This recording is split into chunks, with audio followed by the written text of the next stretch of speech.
Park Sejun walked home from the grocery store, taking a quick look at one of the massive, unbreakable dungeon towers that had suddenly popped up everywhere. He always dreamed of visiting one of these legendary towers, where brave adventurers can test their limits to earn rare skills and treasures that make them rich. But the big guilds grabbed all the tickets and drove the price so high that no ordinary person could even buy one. So the park remained just a dream for Sin, a place he'd saved every penny to visit. Even as his mind is lost in thought, a swirling doorway suddenly opens right behind him. As the hole grows wider, Sjun's daydream pops like a bubble when he glances back. Instead of freezing with fear, he bursts with joy as the black hole tries to pull him in. With fire in his eyes, he vows to spend his entire life scaling that dangerous dungeon. But his dreams start to break apart as the hole begins to vanish. Without thinking twice, he sprints straight into the black hole with everything he's got and barges right into the dungeon. He couldn't pass up this once-in-a-lifetime chance, so he dove right in. After that, he face plants into the dungeon, only to dream of a beautiful place the moment he opens his eyes. Sjun looked around, bursting with joy, only to discover he had plummeted into a massive, empty pit that had nothing to do with his wildest dreams. He screams in disbelief that he might be in the wrong place, but since nothing can be fixed, reality hits our guy all over again. It hits him in that moment of sitting alone after hours of searching every corner for a way out, a place to buy food, or a gym to train, finding nothing but silence. Even when he screams for help, thinking he is truly lost with no one to save him, the morning alarm rings right through his despair. Sjun spent the whole day down in the dungeon, all alone with no help from anyone. Yet his stomach growls loudly, and he glances at the veggies he bought earlier. Inside the bag lay a single water bottle, a handful of cherry tomatoes, 7 sweet potatoes, 10 green onions, and a crisp apple.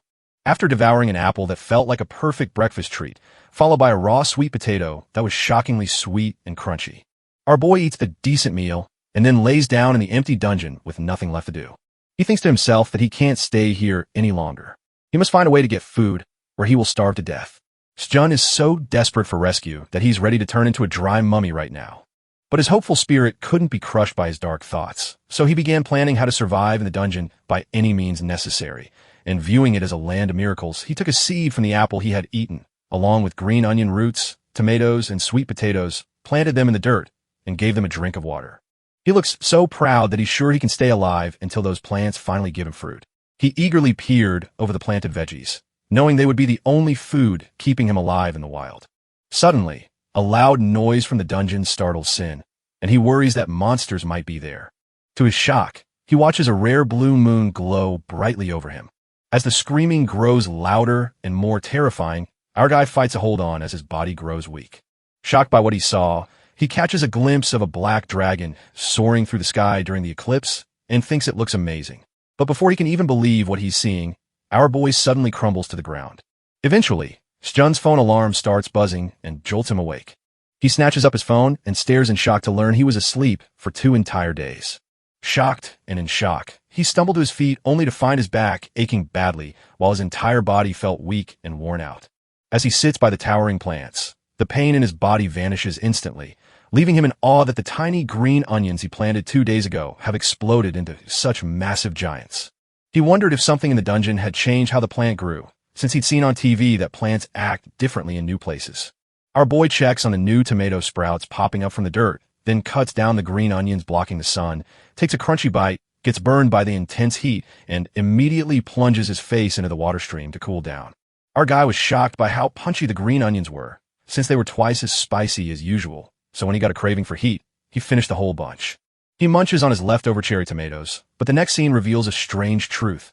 The sun never sets in the dungeon because every floor higher than the 10th experiences a solar eclipse called a blue moon, and since Sjun saw one, he realizes he isn't on the first floor after all. As he chews on his raw sweet potato, he can't shake the thought of that black dragon he saw soaring across the sky under the blue moon, and he's pretty sure it wasn't just a dream. This brings us back 10 years, to the moment the Black Tower rose and many new guilds began to form.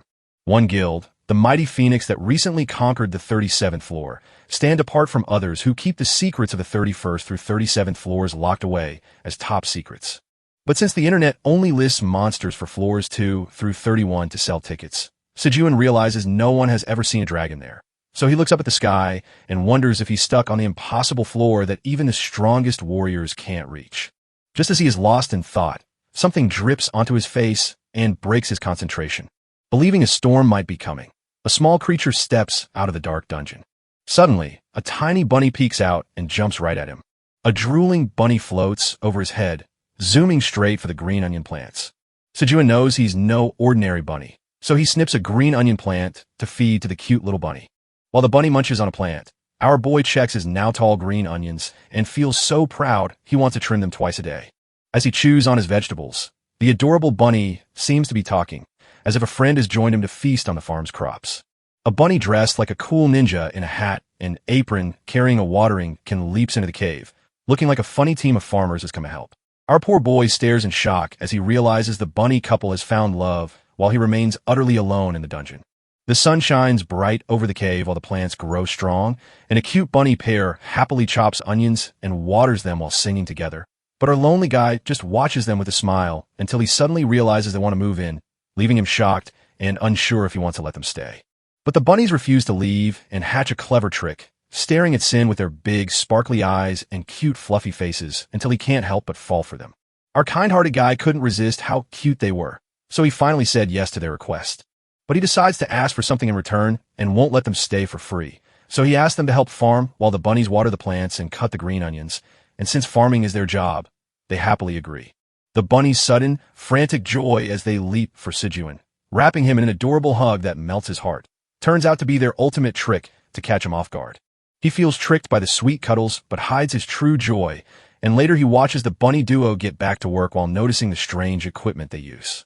He realizes the bunnies are farming with magic tricks, like the husband bunny using a sprinkler that never stops and the wife bunny wearing an apron with a magical pocket. He noticed that the game hands out farming tools like scissors and a shovel just when you need them. Our little boy feels envious because he can't buy or use those magical things, yet he really wants them.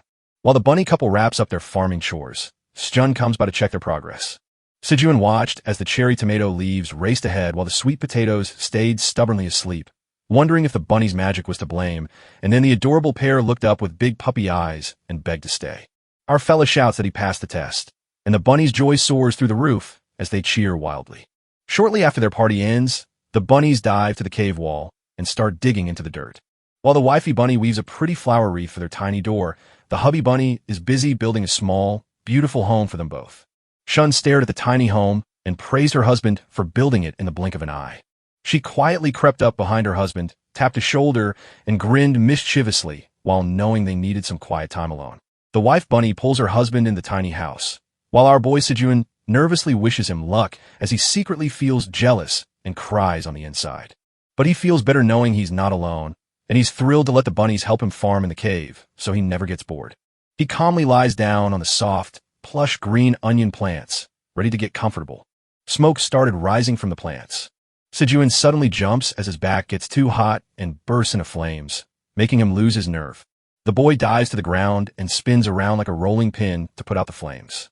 As he was caught up in the chaos, he suddenly noticed something had sparked a flame in the dried green onions, and then he realized that a plastic bottle nearby was acting like a lens, focusing the sun's rays directly onto the burning plants.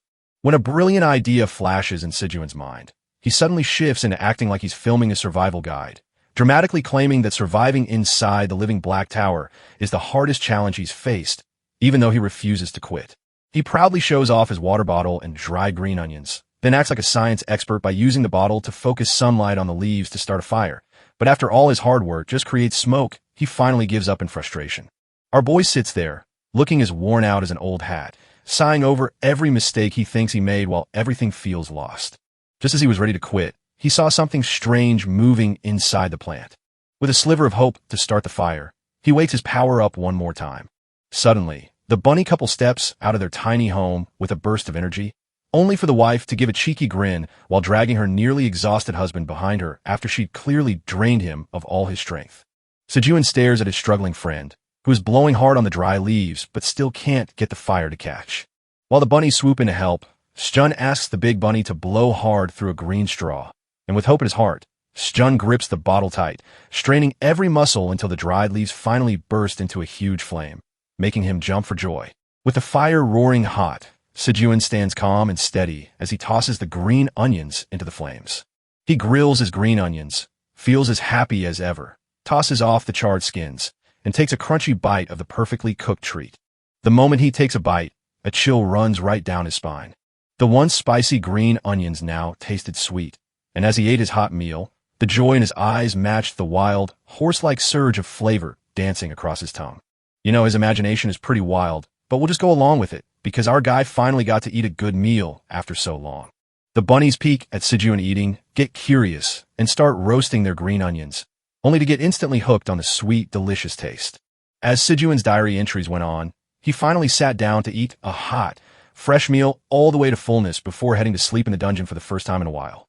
The next morning, our boy wakes up on his bed surrounded by green onion straws, stretches his arms, and washes his face with cool pond water. As he steps onto the field, he sees his plants have grown tall and lush. He trims the green onions and waters the cherry tomatoes that have already grown into big plants. Every single piece of work is finished and done. With the morning list finally checked off, our boy feels proud, and Sjun then shares the latest tales from the dungeon. He cleverly made torches out of green onion stalks to light up the dark cave, letting them explore deeper, proving Sjun could truly survive down there like a real cave dweller. As he walks toward the pond, he decides to light torches there because the area is getting very dark. As Sjun and the bunnies nod their agreement, our boy notices bubbles rising in the pond, and just then a piranha leaps out to scare him. As he yells out from the sudden hit, the fish crashes to the ground, flapping its wings desperately to stay alive. Sjun wonders if the fire's glow made the fish in the pond show up, and though he's surprised to see them, he's finally happy because he can eat meat instead of just vegetables. He immediately starts cooking the fish on the blazing fire, wrapped in green onion leaves, and enjoys the savory meal while the bunnies watch him drool. So he offers them some too, and realizes they are actually dungeon monsters instead of normal bunnies. Days later, the blue moon shines in the dungeon again as the boy's story reveals that after many days in the tower, Sejun noticed the moon appears every month, and while he had counted those days on his phone and laptop, he eventually ran out of battery power. Trapped in the dark cave with no phone or power, Sejun carved dates into the wall with a rock, marking each of the 61 days he'd been there. And just like the strict bunnies who wake at 5 o'clock and sleep at 6 o'clock, he kept a perfect daily routine. As Sejun cooks fish in the quiet of the midnight hours, he can only find peace by carefully following the bunny's routine so no one will disturb him. We also find out that the farmer gang recently received some very good news. Just when the bunny couple had kids, the hubby opened the door to let 5 adorable babies scamper out and leap on his Sjun, who excitedly welcomed them to join his team. Well, Sen's time in the dungeon has been a wild roller coaster ride, and now he's even become an uncle to adorable baby bunnies. Soon, the tired dad bunny, who barely got any sleep, stumbles out of the house, completely exhausted from all the parenting, while our boy gently suggests the parents take a break for breakfast and promises to watch the babies himself, before taking a quick look at the cherry tomato flowers that have grown so strong. To his surprise, the whole garden is now full of blooming flowers, but so far, the plants have been getting their pollen from hand to make fruit. As Sun grows weary of kneeling to check his flowers every day, he dreams that bees would fly to his farm to do the work for him. Though his idea sounds crazy, even as one of the baby bunnies starts sniffing them and stuffing his face right inside. As the pollen tickles his nose, he lets out the cutest sneeze imaginable. As Sjun cradles the baby bunny, he glances over at the cherry tomato plants and sees that they have finally produced fruit, a sign that all their hard work is finally paying off. Our boy and the baby bunnies start dancing from pure happiness. Finally, the day of the blue moon arrives, and our boy takes all the right steps to survive the solar eclipse. He blows out the fire, weaves a cloak from green onion leaves to stay warm, and pulls it on.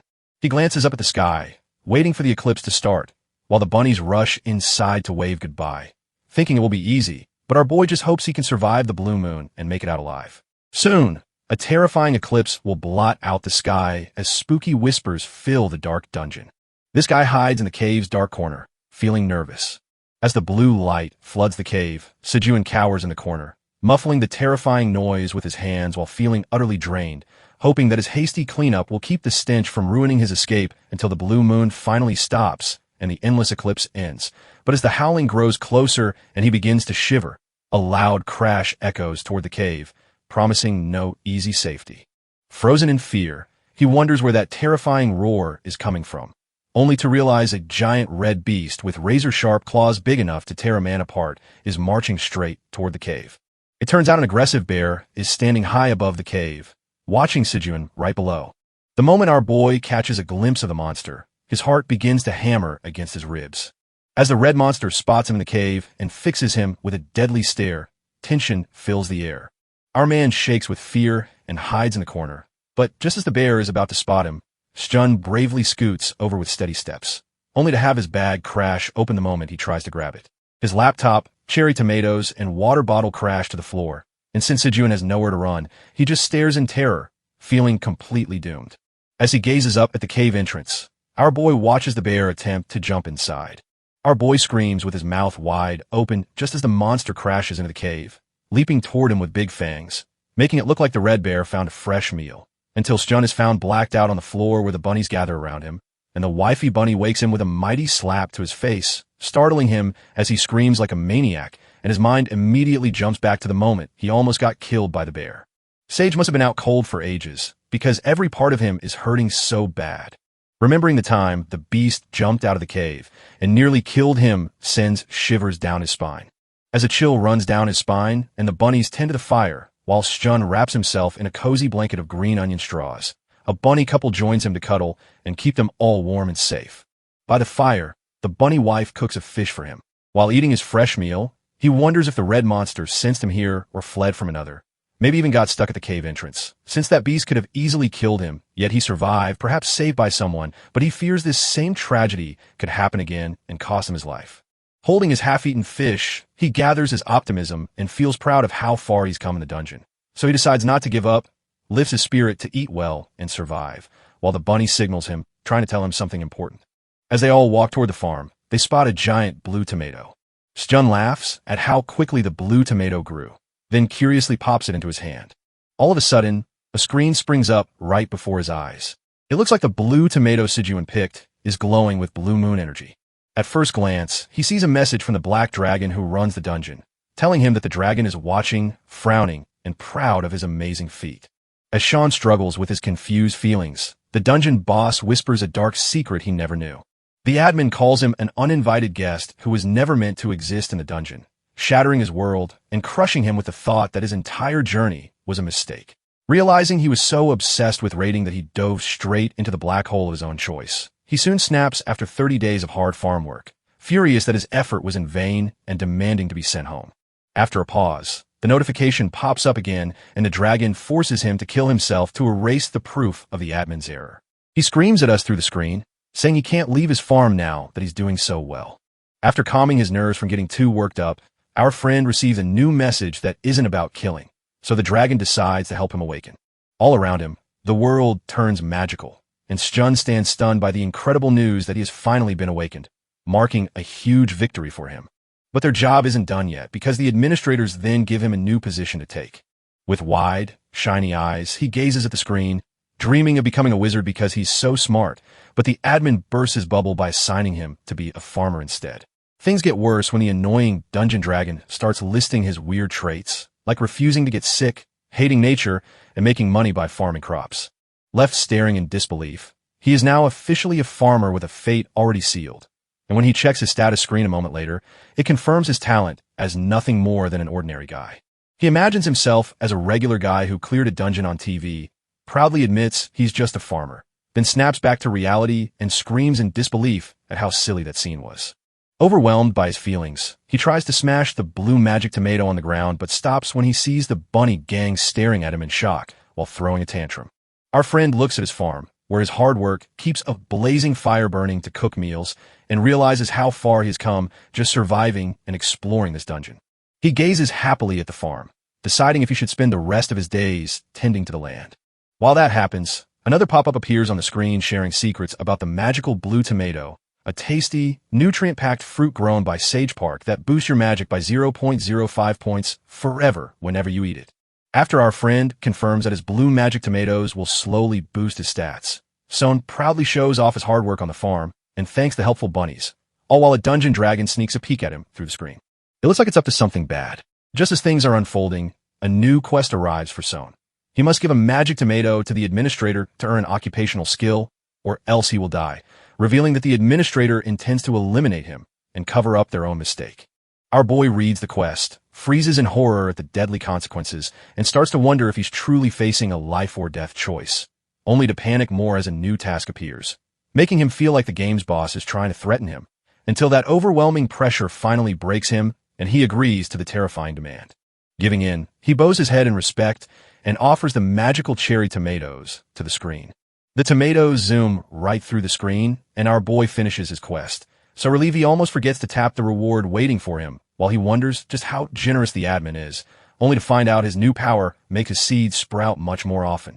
As the sun shines brightly on a day that feels too normal, our boy realizes with a sinking heart that he is just another farmer. Yet he still swings his torch to slap fish and gain points for survival.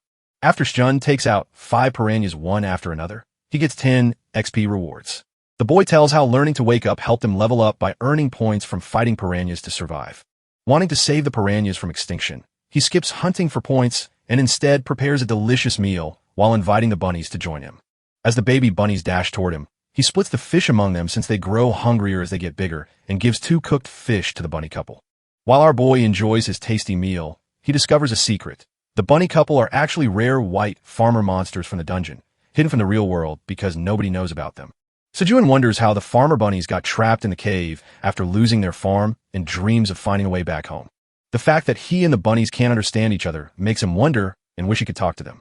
As our boy wraps up the morning, he shouts that it's a huge day at the farm while the farmer bunnies get super excited. And when they arrive, they are blown away to see the beautiful cherry tomatoes finally ready to harvest. The exact moment sown and the bunnies have been waiting for. So the bunnies jump around with joy while our boy gets so happy he starts crying tears of joy. Believing he had finally earned the sweet rewards of his labor, Shun gently reaches for the red tomatoes as his hands tremble and the bunny's eyes lock onto him, his heart racing as he plucks the perfectly ripe red cherry from the vine. It turns out those red cherry magic tomatoes were grown by him on his farm, and Shun will earn rewards for every ripe one he picks. It's a well-known fact that these magical cherry tomatoes are packed with nutrients and flavor, where eating just one melts 10 grams of fat and boosts your magic energy by 0.01 point for 10 minutes. And you can munch on up to 10 at once since each one works its magic to burn fat and give you power. Our boy grabs the magic fruit and is shocked to discover that the tiny cherry tomatoes can actually boost his magical power. Sejun keeps picking the glowing red tomatoes to earn rewards, but when he accidentally grabs a green one, he gets nothing at all. He realizes it's just a plain tomato, so he carefully picks the items to earn rewards. After a hard day of picking cherry tomatoes for work, our guy finally gets to taste the ones he grew, but as he tosses one into his mouth, he spots a group of angry bunnies glaring at him for not sharing his snack. He says they all worked hard to grow the farm, so he apologizes to the bunnies and shares a big bowl of unripe cherry tomatoes for them to enjoy together. Now that the bunnies have had their fill, they cheer as their hard work brings in a huge harvest of tomatoes. Shun chucks the cherry tomato right into his mouth. His mouth exploded with a sweet, tangy cherry flavor that took his breath away, instantly transporting him back to a magical summer night and leaving him crying from the powerful memories flooding his mind. The bunny couple looks at him with total confusion while their little ones play with the cherry tomatoes. While the bunny farmers stash their cherry tomatoes under green onions, Ensign watches the kids help out. Feeling tired, he slips into his green onion blindfold to get some rest before a new quest calls. Our guy sleeps peacefully until a buzzing scream startles Sejun. So he angrily finishes his quest by tossing 100 magic cherry tomatoes through the screen to make the dungeon administrator happy. Thinking of the reward as a forced lottery, he hopes to finally get a useful power. The moment he cracks the reward open, an ability to fix fruits that are too green or too ripe appears, letting him harvest them perfectly. He was initially disappointed by his new power, but soon realized it was incredibly useful, letting him instantly ripen fruits for extra points and drastically speeding up his work. So when a new quest appeared asking for 200 magic cherry tomatoes with no reward, he reluctantly accepted it to make up for the powerful gift from the dungeon dragon. But this was only the start, as the tower manager's greed grew, pushing the cherry tomato count from 200 to 250 and then to 300. Yet our hero tackled each challenge with patience and kept accepting the quests just to earn the rewards. But when the dungeon dragon asks him to bring 50 magic cherry tomatoes with no reward, our guy finally snaps. Seeing the new quest made our guy's blood boil, so he read it out loud, shouted a firm no, and then took the obnoxious dragon down for being a bully who tried to turn him into a slave. When the admin looks panicked at our boy's bold refusal, he feels wrong for doing all the hard work while getting nothing in return, like a dragon obsessed with cherry tomatoes, and this is the first time Sejun has ever said no, so he writes it down in his survival diary, which makes the admin drop his jaw in shock. Our guy snaps at the admin, reminding him that he took hundreds of cherry tomatoes earlier, and needs them for himself and the bunnies to eat. But the admin just tells him to deal with his own problems and won't give up on the quest for 500 tomatoes. So our boy smirks, clenches his fist, and replies that he has been working his butt off on the farm to harvest them. The admin only made things worse by throwing cold water on all his hard work, telling him to just plant a seed and stop making a mountain out of a molehill to finish the quest. The dragon's mean words only make our boy angrier, so he turns down the quest with fearless courage, ignoring the admin's warnings and keeping right on with his job. The administrator twists Sejuan's arm, pushing him to reconsider his refusal and warning him that he might just kill him if he sticks to his decision. While Sejuan chopped green onions to cook the fish, the bunnies gathered cherry tomatoes for their meal.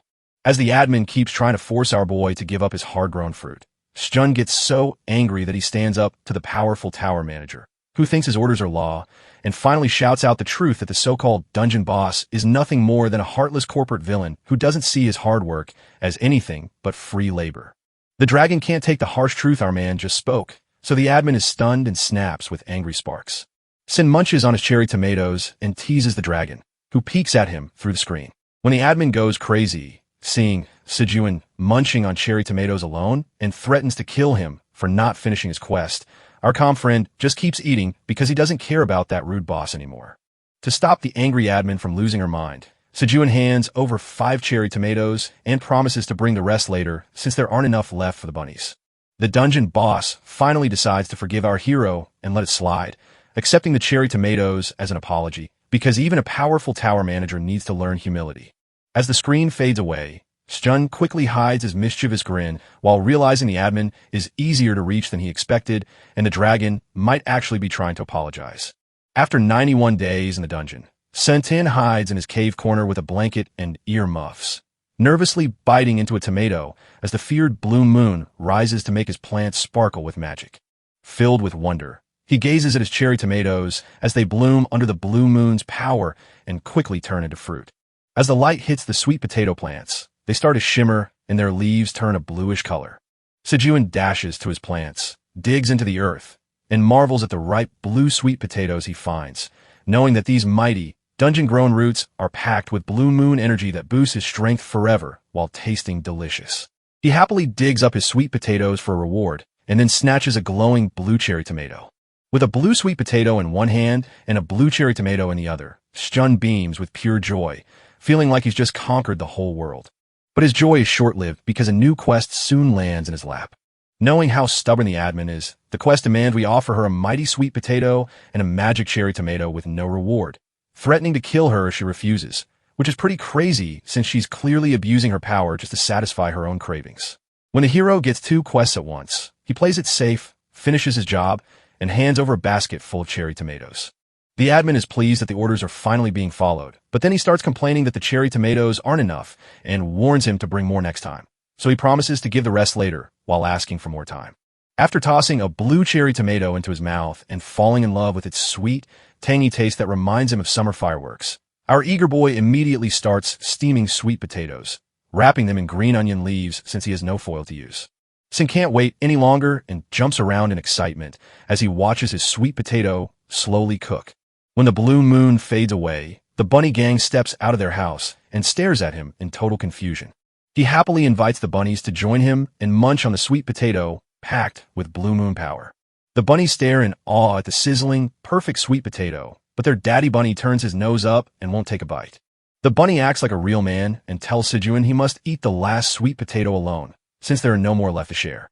Our boy cries with joy, happily munching the sweet potato all by himself, while secretly hiding the fact that he already ate an entire one earlier.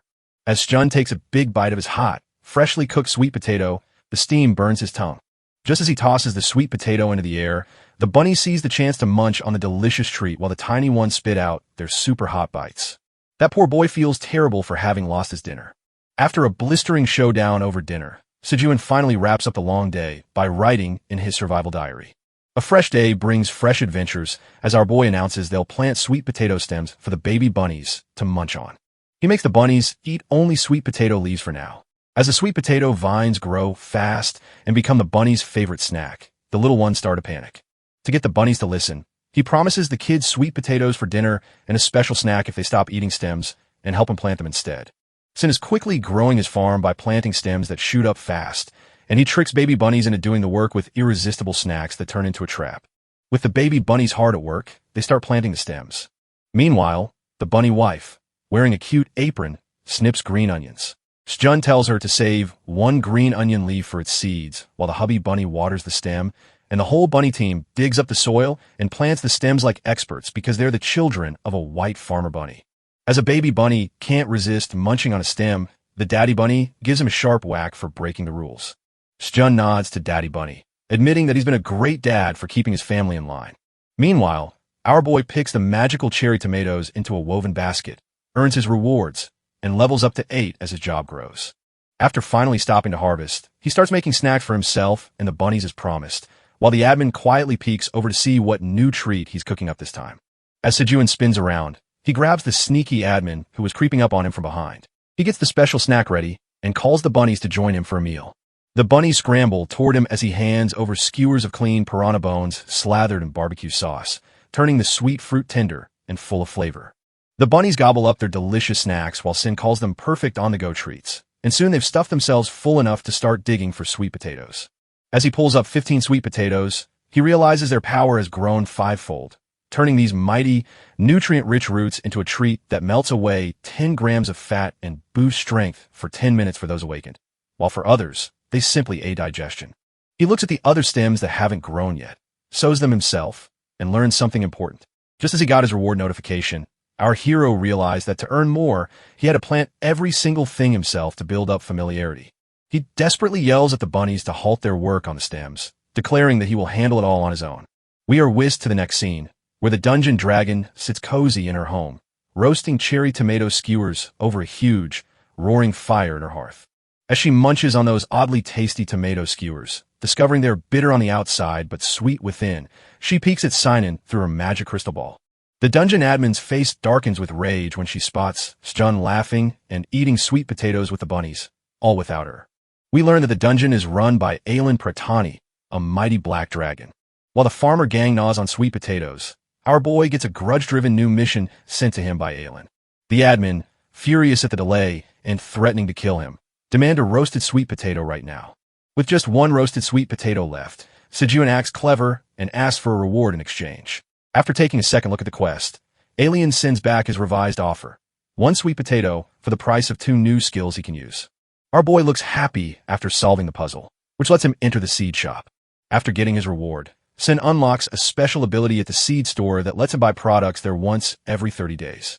He's shocked and happy to realize he can now buy dungeon items from the seed store, and he's grumbling that the admin should have given him this awesome power way sooner. He turns on the seed store, but unfortunately, there is no record of any past purchases to show. With no money in his dungeon account, he panics until Alien rushes in to save the day with a generous deal. The seed store will deposit 1 dungeon coin directly into his seed bank account. Shjun feels thrilled to see dungeon currency for the very first time, remembering that back home, a single coin was worth $1 million. Because he is a total beginner, he can only buy 1 kind of seed, which makes picking his favorite from the store really hard. He glanced at the strange seeds and realized his only option was carrots. As he listens, the bunnies lock eyes with him, their huge, sparkly gazes begging for a carrot. The bunnies go wild with excitement, and Sejun joins in, chanting along with them. Suddenly, Daddy Bunny delivers a strong kick right to Sejun's face. Startled by the bunny's kick, he rushes to buy 1,000 carrot seeds and earns 1 point at the store. Carrot seeds pop out of a fancy red pouch, making the bunnies jump for joy before he plants them and buys them with dungeon coins to write about in his survival diary. Later, we see Abby peeking at them from under the leaves. The farmer bunnies sit eagerly by the farm, watching the baby bunnies run around the field and enjoying their affectionate couple's longing glances at the carrot field. But Shjun sighs to himself, wondering why the seeds planted just a few days ago haven't sprouted yet. Just before drifting off to a quick nap after noting down his afternoon tasks of hand-pollinating flowers and harvesting green onions, he falls asleep right next to a little bunny that has decided to sleep on top of him. As the annoying bug buzzes right in his ear, he jerks his hand to shake it off, only to wake up irritated and wondering where that damn insect came from. Suddenly, a tiny, cute bee hops right up to Sejun, its bright purple eyes wide with fear as it mistakes him for a scary monster. As the boy stares lovingly at the bee while ignoring the bunny tripping nearby, a warning pops up saying it's poisonous, and when the scary insect gets closer, he is terrified. To escape the buzzing bee, he asks the bunnies if this one is truly deadly. But the bunnies bolt away, leaving Sun stuck with the deadly bee and terrified that the carnivorous creature will attack him with its venomous sting. He quickly jerks away from the deadly, red-eyed monster bee, scrambling to his feet and begging for help as he trips into a flower field with no escape, but a single blossom he nervously holds up to the angry insect. The bee finally settles down, takes a close look at the flower, and sniffs it before drinking the sweet nectar, which makes the scary monster look happy, while our boy wonders if that bee is actually a meat eater since it just drank the plant's juice. In a moment, he realizes the honeybee has finished its work, and this realization calms the scary, poisonous bee, making it look harmless. Our guy calls out to a bee and sends it off to buzz through the flower fields and spread its pollen. Now the bee buzzes on, tucking in its stomach while taking a heavy load off the sage's shoulders, and our friend is finally relieved from the painful task of manually pollinating tomatoes. While the bunny gang hides behind a rock and calls Suntin selfish for leaving them, an angry honeybee returns to sleep on his shirt after feeding on flowers, causing a monster bee to creep closer and make its bed on him. Feeling both cute and careful, he holds perfectly still as a bee rests on him, surrounded by fascinated bunnies, before welcoming the new family member to his survival diary and watching as his farm blooms with red tomatoes after what feels like 120 long days marking the wall in the dungeon. On a bright and peaceful day at the farm, the bunny waters the seeds while our boy picks the fresh cherry tomatoes. Uncle Sijuan sends the baby bunnies away to play, so they stop bothering his work. As he watches baby bunnies playing, the proud uncle smiles because it brings back his happiest childhood memories. Then the honeybee comes over and rests on Sage's shoulder. The boy tells us that a poisonous honeybee has been shuttling between the forest and the dungeon for weeks, leaving by dusk after a day of hard work, and we just learned that she's even started making her own honey. Later, as lunchtime arrives, our boy calls the bunnies over to share his meal with him. As the bunnies munch on their cooked fish, send tears into his roasted green onion, while he drips sweet honey all over it. These are called honey green onions, where fresh green onions are topped with a layer of honey from honeybees to boost their sweet and savory taste. As the hen goes wild for the hypnotizing flavor, the bunnies stand in awe of the honey green onion's taste. After seeing that the bee is now harmless and realizing how useful honeybees are for the farm, Sijuan can't stop eating the sweet honey green onions and dreams of becoming like a honey-loving bear in just a few months. The administrator peeks through and cheers him on, while Sijuan marks the wall and sees the blue moon getting closer. He's worried that the scary things from the last eclipse will happen again, and is hoping everything stays safe. As the blue moon climbs higher, Sijuan pulls red cherry tomatoes from the dark storage and places them gently into a woven basket. Thinking the honeybee is just preparing for the blue moon, he tells the bunnies it's time to go back home. But as our guy lifts the tomato basket, he spots something odd. Farmer bunnies and baby bunnies are locked in a frantic, tight hug, staring confusedly, so the bunny couple dashes home in a blink, leaving the little ones behind. Just as the blue moon was about to start, Sjun was totally confused by what he saw. Baby bunnies left out in the cold by their parents. Suddenly, a pale blue moon rises to shine on him as our boy turns to see something terrible with the baby bunnies. He watches as the baby bunnies turn into wild monsters under the blue moonlight. As he watches the terrible scene, a sudden bright light shines on his face, revealing that the baby bunnies have grown into white farmer rabbits thanks to the blue moon energy, marking this fifth blue moon as their special rite of passage into adulthood. It looks like there are 4 big white bunnies and 1 big black bunny. Uncle Sin, frightened and confused by what just happened, starts crying and thinking something bad must have gone wrong for them. While the grown-up bunny farmers try to calm him down, our little boy squeezes in for a big hug, smooching the fluffy buns who can't run fast enough, taking sweet revenge for scaring him before the adults start fleeing from his love-filled cuddles. Finally, the blue moon fades away, and the little farmer bunnies peek out of their home to watch Uncle Sjun and the grown-up bunnies relaxing by the fire. Our boy watches the grown bunnies hug their parents and dreams of a party for the new young farmers. But one of them suddenly reveals an item in his hand. It looks like the 4 white bunny farmers all called their special tools to life: a sickle, a wagon, a sprinkler, and a shovel. And with their parents cheering them on, they have all grown up to become farmers just like them. After gathering their things, Sijuan admits that once the bunnies turn into white farmer bunnies, each will get an item, so he won't be able to borrow one anymore. Yet as a white farmer bunny throws the black one out of the wagon, the guy remains lost in thought. The moment he asks the black bunny why he got nothing, a giant wooden hammer pops into his hand, revealing he is a black warrior bunny, just as his name appears, while all the white farmer bunnies start working the farm with some trimming onions, some watering crops, one loading tomatoes onto a wagon, and another digging up soil. The wagon farmer bunnies roll a wheelbarrow full of cherry tomatoes to Sijuan, who tucks them into a rock-lined storage spot covered with green onion leaves. Uncle Sijuan's eyes fill with happy tears as he watches his grown-up bunnies help their parents and feels so proud of them. In the meantime, our boy turns his focus to the black warrior bunny. He watches the bunny munching on tomatoes and teasingly asks if he ever works, wondering why a warrior bunny would fight for the living when there are no monsters to threaten their farm, making that big wooden hammer seem useless for tilling the soil. The black warrior bunny hops toward the pond and points at it. Our guy realizes the bunny warrior can catch fish from the pond, which is a huge help since it takes one less task off his busy list. To see how strong the bunny really is, Sjun stands by the pond with a fire torch to draw out the fish. The warrior bunny stands ready with his hammer, and as a fish leaps from the water, he smashes it down hard, turning the poor creature into a mushy, juicy mess. After the warrior bunny knocks him out, our guy is left stunned, so everyone eats soggy grit fish for dinner while the white farmer blues gives him an annoyed glare that makes him feel guilty, but Uncle Sin tries to cheer everyone up by telling the black bunny that with enough practice, he'll become great at catching fish. After a while, the bunnies get used to their new jobs while Sijuan helps them through it. On the 25th day of the dungeon, the seed shop finally opens after a long month, and our boy gets so excited to see what he can buy, only to feel his joy fade when he sees the prices have gone up, leaving him with just enough coin to afford the waxy corn seeds out of the 3 options in front of him. He worries that rising prices and no way to earn dungeon coins will leave him with nothing to buy, but it turns out dungeon hunters can actually get these coins through 3 different methods. Hunters start by earning big one-time rewards for clearing each dungeon floor, but since you can only do that once per level, most of their income comes from the second way, repeatedly killing monsters and selling their bodies to peddlers or the first floor shop.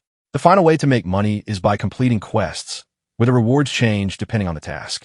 Unfortunately, Sjun can't earn dungeon coins by clearing floors or leaving because he's trapped, so his only choice is to take unfair quests from the dungeon dragon. He panics and begs the admin for dungeon coins in exchange for finishing quests. Notifications pop up, revealing that the admin doesn't know about the dungeon's coin system, but she promises Sin that she'll give the coins to him once he's grown up. He considers that the dragon knows nothing of the dungeon coins, so he asks how old she is and how long she must grow, only for Aelin the Black Dragon to reply that her age is a secret. But the dragon calculates the age is about 300 years, sending our poor hero screaming in panic because he has to pass the coins down to his great-grandchildren, a task that won't pay off for a century. So he tries to explain to the admin that he can't reproduce while stuck in a cave, which is truly testing his last shred of sanity. The screen vanishes, sending his blood boiling even hotter. Our boy calms down, realizes anger won't help, and buys 200 shiny waxy corn seeds that can make tasty snacks and flour, earning points that burst into a red pouch and leave Sin and the bunnies excited to plant them. First, their stomachs growling loudly. They decide to have dinner to satisfy his hunger. Once they steam the fish and feast until they're full, they dry the rest to save for later. Later, a bee rubbed against his cheeks, and he figured she was spending too much time in the cave and not heading home, but he didn't mind having this cute little friend around. All of a sudden, a bee felt something odd hovering over the cave. An angry honeybee and a fierce black bunny jump into a cave to fight a monster they think is there, only to find a tiny hand reaching down to tell them he just wants his food back. It turns out a cat wearing a cute green cape has found its way into the cave to save the shaking bunnies, jumping in like a superhero to greet his customer, Sjun Park. Sijuan writes down the moment he meets the peddler cat in his survival diary. He remembered hearing stories of peddlers on the towers, but he had never heard of a peddler cat before. Looking at Tio's soft, chubby cheeks, sparkling eyes, and squishy paws that everyone wants to touch, our guy instantly falls for the cute cat and realizes he's a true cat lover. He tries to look cool for the cat, while hiding his feelings, and asks Tio what he wants. Tio replies that he's learned Sijuan has joined the seed store, so the cat bows to make a deal, pulls out some items from his bag, but his stomach starts growling right after. Tio apologized for his rude behavior in front of the customer, explaining that he hadn't eaten in days. As the words sunk in, a mischievous grin spread across Jun's face, and he tossed a piece of grilled fish to the cat. Tio's eyes go wide as he stares at the fresh fish, looking like he's never seen a meal like this before and can't wait to dig in. Tio drools over the grilled fish, but refuses to eat it, claiming he can't take his customer's food. Sjun keeps the steaming fish right in front of Tio's nose, teasing the hungry cat until he can't resist the smell and finally grabs it while drooling. Sijuan can't resist feeding the cat the fish and keeping the grill hot for it, showing great care for Tio's hunger. While Tio devours 5 grilled fish prepared by our guy, the cat sprawls on the floor, eating until its belly is completely full. The grateful cat, unsure how to repay Sijuin's kindness, is caught in a funny trap when the sly warrior bunny asks for payment for the meal and reveals that Tio can't just leave after eating the food meant for customers while his hammer-wielding friend stands guard. The poor cat pays up exactly what he was asked, and our guy gets super excited because he finally earned some dungeon coins. Tio, the peddler cat, feels tricked by our hero, regretting that he came to earn money from his customer, but instead gave his own away, meaning his business fell apart before it even began. Determined not to be taken advantage of anymore, he decides to sell something to Son. Reaching into his bag, Tio pulls out his fresh treasures from the lower dungeon. A small box, a tiny fan, and a pocket heater, each worth 5 coins. Sijuin wonders if these items are just like the ones from the outside world, but the cat keeps talking about their magic powers, explaining that the container preserves things while keeping them warm or cold, before suddenly calling them all trash. After Tio explodes in anger at being called trash for his prized gadgets, Shun reveals he's from the outside world and explains that these aren't magical treasures, but real-world devices that work with actual science. The cat fights back against Sijuin's harsh truth about his magic items, which were revealed by a goblin named Scarum, even as his little fan runs out of power while he keeps talking about his sob story. Tio pushes hard on the fan, but can't budge, so he shouts that Scarum tricked him into buying junk by lying about how great it was. Listening to this, Tio is about to fall apart as he remembers how friendly the goblin was and how easily he got fooled, leaving the distraught cat punching the ground with his paws and crying over being a useless, easily conned fool. Thinking Tio sounds just like a real cat, our boy asks him to share his sad story. Tio then shares his sad story, saying he lives on the 75th floor, a neutral area deep inside the dungeon. He falls for Muriel, the most beautiful catwoman in his village of Granier, gathers his courage to confess, and proposes to her with a bouquet full of fish.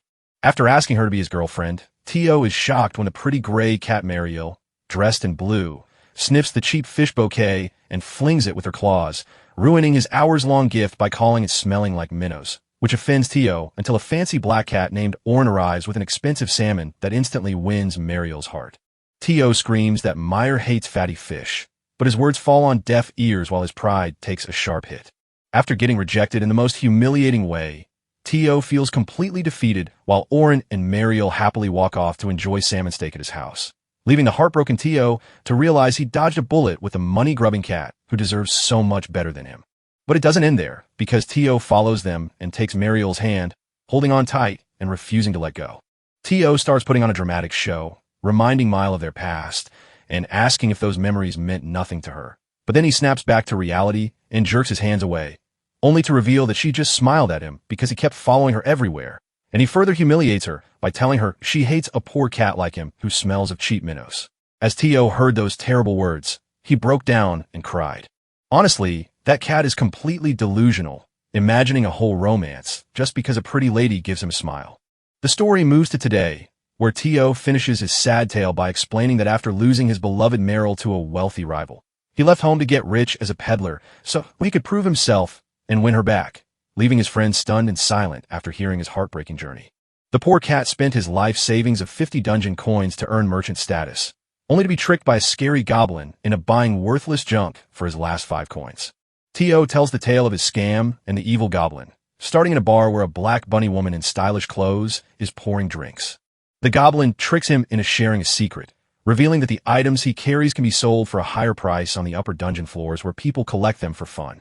Hysterical, Tio demands to know why he's selling these things so cheap, and the man replies that he likes Tio and is just helping him out as a junior merchant. As Tio thinks it over, the goblin tricks him into believing the goblin will sell the items to other merchants. So Tio bites the trap Scarum the goblin sets for him and gets a bonus, a map that points out the new seed store member. After the goblin runs off, Tio is left broke and hungry, skipping meals just to get here only to find out his items are worthless and his customer has vanished. The poor cat was heartbroken over what happened to him, and when Sijuin heard this, he thought that Tio was the biggest fool he'd ever known, only for a sudden idea to pop into his head right then. After surviving the dungeon's harsh life, our hero becomes clever enough to earn coins and treats Tio to a grilled fish, which makes Tio happy and relieved, even though he worries about paying. So Sijuin insists the meals are free, wins Tio's affectionate gaze, and asks for his help in return, which Tio happily accepts. Sijuin records in his diary that he's found a partner and servant, while a confused Tio wonders why he'd team up with such a useless rookie, until Sijuin convinces him to sign the deal by praising him as a savvy businessman. But the cat felt useless until Shun comforted him, showed him that mistakes are okay, introduced him to a business partner, and praised him as a genius, almost convincing the cat to join the team. While the peddler still wonders what to do, Sejun calls his bunny friends to set up deck chairs and a canopy made of green onion leaves, creating a funny fake beach without any water, as the white farmer bunnies dress up in flowers. Shun happily drinks and relaxes on a chair, while the bunnies serve him by fanning him with the onion leaves, leaving Tio sitting there completely confused. After that, he talks to Tio, explaining they can't trick anyone into buying the stuff from Scarum since Tio has no money left, and Tio nods, knowing he is now broke. Our hero then offers a bargain that helps both of them and shares his simple plan. Thinking like a true entrepreneur or a con man, he tells Tio he must sell the item and promises to share the profit from those sales as a commission. Before Tio could ask more about his commission, the other man interrupts and says the cat must sell the items at the prices Sejun set, or even higher if he can, promising Tio just 3 to 5% of the sales, which upsets Tio. But while our guy tries to talk him into accepting, the adult bunnies arrive with grilled fish for him. The cat slumps in disappointment, muttering that the money is far too little to be true. He takes a loud, angry sip of his drink, vowing not to be tricked by him again. But the deal isn't over, because Shun orders the bunnies to bring up some delicious grilled fish and energetically tells Tio he'll get 10 of them or coins of equal value every week, which makes Tio's jaw drop as he hears an offer no cat can resist. Tio drools over the tempting grilled fish carried by the bunnies, but when Sage asks for his answer, Tio remembers how greed and scammers once made him penniless, so he shakes off those dark thoughts and refuses to be pushed around again. He glanced at the tempting offer right in front of him, the kind of deal the cat seemed to love most. Tio takes a moment to think before insisting on one condition. Sejun must agree to the deal by offering 20 grilled fish. It looks like the crafty Sejun finally pulled off his plan, grinning like a devil. To keep Tio from bailing on the deal again, our guy tosses in 5 more fish, bringing the total count to 25 as his payment. The cat looks on in awe as he peeks at the delicious grilled fish. Sejun offers Tio grilled fish to cheer him up, and seeing Tio's happy face while he asks for a paper and pen to sign a contract makes the moment feel like the perfect cherry on top. As Tio instantly regrets signing the contract while everyone admires the grilled fish, the paper magically turns into a permanent deal written by Sin, and our clever friend explains that dungeon contracts can't be erased, so he celebrates his first agreement while Tio, still stunned, questions what Mia Wish in Clause 4 really means. As Tio wags his tail, feeling shy, our boy tells him he'll find out what happens when the time is right. Wishing for a solid partnership but unsure how long this contract will last, the cat points out the first rule. If Tio fails to sell anything, the deal is over. With a fluffy cat purring in his lap, our hero trusts the savvy feline, who loves being called a smart CEO and immediately asks for the cherry tomatoes Sun-In is ready to sell. Tio is confused when told he's selling a fruit, but our boy takes him to the farm to show him the magic cherry tomatoes. As the cat sniffs the fruit, Shun reveals it is a magic cherry tomato that boosts magic power by a tiny bit for 10 minutes. So Tio guesses that if he sells them to new adventurers entering the dungeon, he might get 0.01 dungeon coins for each one. But our guy, who is still moving too slowly, asks Tio to sell them for just 0.05 dungeon coins, and so shocked, Tio frantically shouts that no one would ever buy them at such a low price. To finish the deal, Tio decides to sell his stuff for less than 5 dungeon coins to end his contract with Sejun, grab his 25 grilled fish, and thinks it's a smart move. Lost in a sneaky idea, Tio agrees to sell the items and asks Sejun how many to take, while the bunnies bring 1,000 magic cherry tomatoes and his 25 grilled fish as weekly pay, prompting the peddler cat to pull out a magic rucksack that can shrink tons of goods into a tiny backpack while keeping them fresh. As Tio packs his bag with food and gear, waves goodbye to Sejun and the bunnies from the cave entrance, the story leaps forward a few days to the 39th floor where hunters are battling a giant spider. Just as one awakened fighter struggles against a tough spider, the others throw a fireball at it. But in a flash, Dong Shik, the powerful leader of the Phoenix Guild, uses his magical blue sword to cut the spider's head off with ease, then snaps out of the applause to tell the team to finish helping their friends, singling out Jessica for riding too much. Suddenly, the leader hears a noise behind him just as he prepares to strike. It looks like Tio, the peddler cat, is greeting the humans before cutting straight to the point to ask them to look at his items. The group realizes the stranger is a traveling cat, and a girl instantly goes wild over how cute the little merchant looks. Tio's thoughts wander to Shun, who had wisely told him to speak in his old dialect to catch the crowd's eye, and the peddler proves the advice right as he gathers everyone around to stare at his glowing magic tomatoes. Dongsha questions the peddler cat about why it is selling fruit here instead of buying some bread or meat. Tio then summons the silly humans and admits that these tomatoes are far from ordinary. He captures everyone's attention by showing off the magic cherry tomato's special powers, but the crowd gets upset when they see the high price tag until a girl reveals that they can melt fat away, instantly turning the hunters into a frantic mob fighting over the last few tomatoes until Tio sells everything he has. The story moves to the cave where Shun picks fresh cherry tomatoes, wondering if Tio is doing well. And while he jokes that people might think these fruits only boost magic, he knows they're actually a secret weight loss treat that instantly burns fat and gives energy, so he eats one happily, betting that everyone will love them because nobody can resist the chance to lose weight. Later, we find out that Tio sold every single item and made 50 dungeon coins on his very first mission. Down in the cave, Sin sees that the carrot seeds have finally popped up, with 70% of them growing. It turns out that 700 out of 1,000 carrot seeds sprouted into tiny plants, while 732 of the 200 magic cherry tomatoes did the same, and the corn and sweet potatoes managed to grow at a rate of about 60 to 70%. Seeing Sage farm bloom with new green shoots, he hopes the seeds will sprout faster, figuring the slow growth is likely due to his low farming level or poor cave soil. So he decides to work hard to make the flowers grow bigger since finding a new way to earn dungeon coins with Tio. Suddenly, they hear a noise from the pond, and the Black Warrior Bunny shows off his amazing new hunting skills by hitting his hammer to smash several fish at once. It seems our Warrior Bunny has turned out to be the finest fisherman the cave has ever known. Uncle Sijuan was so impressed by how well you hunt that he called you a true veteran. After a while, the Black Bunny starts to glow as he levels up, so Shun pats him on the head and says that while he has seen other bunnies glow while farming, never a hunter, and now the Black Bunny has truly become a grown hunter. The Warrior Bunny puffs out his chest with pride while the White Farmer Bunnies clap and cheer for him. But soon Shun pulls a flask from his bag, finds coffee packets inside, and feels so happy that he thinks no one else has even opened the container. Sijuan happily grips the jar, wondering if Tio sold him this coffee pot just so he'd spend every last coin on those coffee sticks.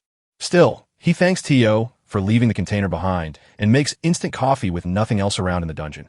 Feeling grateful for this simple treat, even though he can't imagine making hot coffee without a kettle or an iced Americano without a glass. As Sijuan watches the honeybee add a sweet drop of honey from its poisonous hive to the cold cave water coffee, he smiles with delight at the perfect balance of bitter and sweet they create in his honey Americano. As he sips his honey Americano and finds relief from the food coma, he invites the bunnies to try the cold coffee that tastes so good. A black bunny steps up to drink some coffee, but the moment he gulps it down, he spits it out because it tastes terrible, just as a honeybee flies in with her hive and catches Sin's attention. It looks like the poisonous honeybee has moved her hive into the cave, and our boy is so happy he admits he used to be sad when the bees left for home at night, so he invites the hive to join his family and decides to throw a party for the big moment. But his plans fall apart when a new quest arrives. He must give the admin 10 harvested cherry tomatoes to avoid hurting her feelings, a task our boy smirks at since the Dungeon Dragon likely noticed his deal with Tio, causing the tower manager to stop making big demands and feel sympathy for the admin, who now seems to be in control of her own destiny. After Sean finished his quest and the tower manager thanked him for his kindness, the boss rewarded him with 10 cherry tomatoes, having become much softer since Sean started earning dungeon coins. Our boy watches the manager show his kindness and says he thinks it's adorable. The moment he speaks, he instantly regrets, sounding like a fool, and bumps his hand against the wall in shame. Next, we move to the Peddler Guild, where Scarum, a goblin sitting in the bar, is nursing a beer alongside his goblin friends. In a twist, Scarum hunts down the peddler cat while chatting with his friend, only for the goblins to realize he's talking about Tio, the clever guy who sold junk to a fool, and they explain that Tio has probably already gone back to his guild since he ran out of money after failing to sell anything. The ugly goblins think the evil Scarum is worried about Tio and even talk about the cat against him.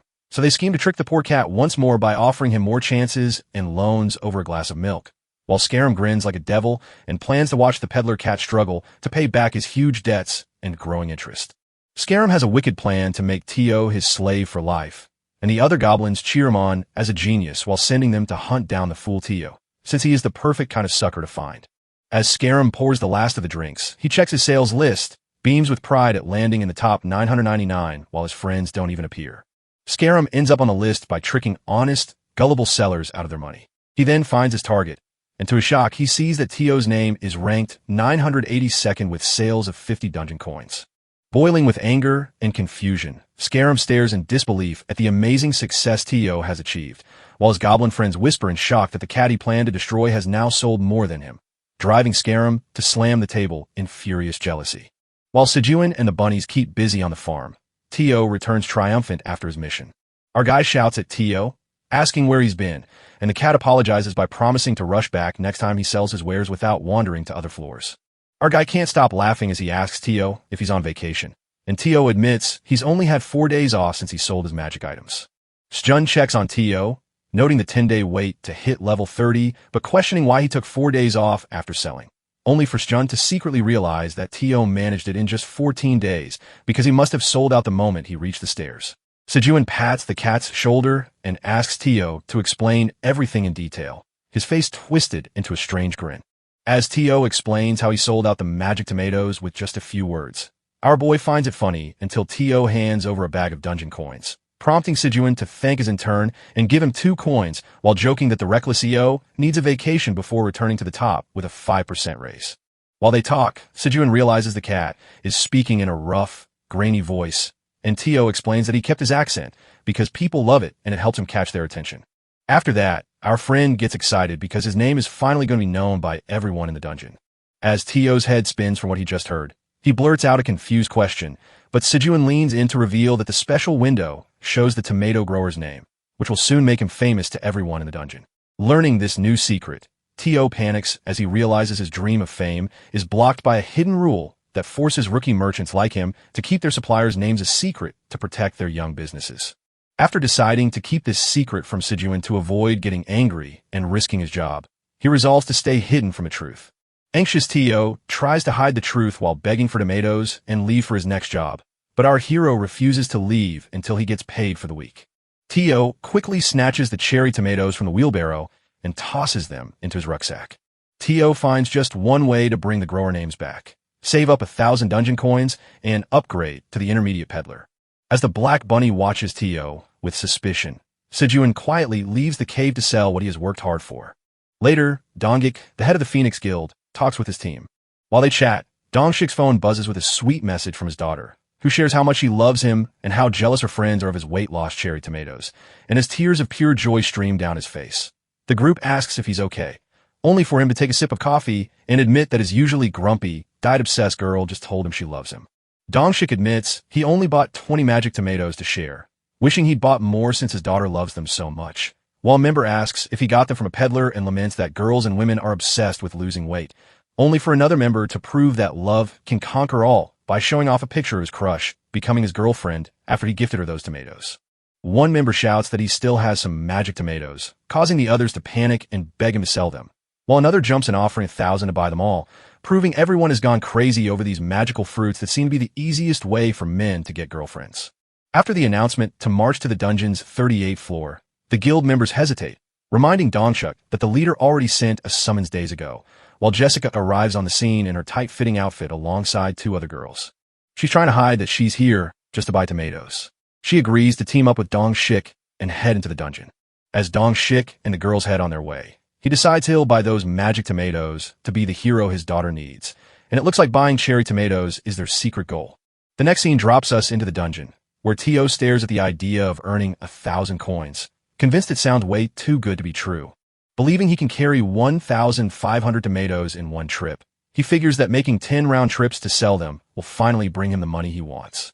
Tio finally stops worrying about money and starts looking for the spot where he sold his things before, figuring the hunters will be meeting there too. Suddenly, the hunters see the peddler cat and are overjoyed to find Tio. As the cat questions them if these hunters were looking for